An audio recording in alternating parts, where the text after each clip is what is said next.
talk about how can you fix this problem or know how you can do that on your Microsoft Edge app. So all you have to do, just click here on settings, click on it here. When you just click on settings, it's going to show for you list like this here.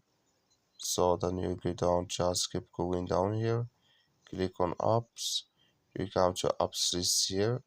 Then here you're looking for Microsoft Edge app, or just click on search. Then here add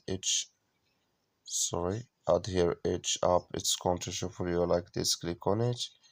So then it's going to take you to this list. Click here on for stop. Click on OK.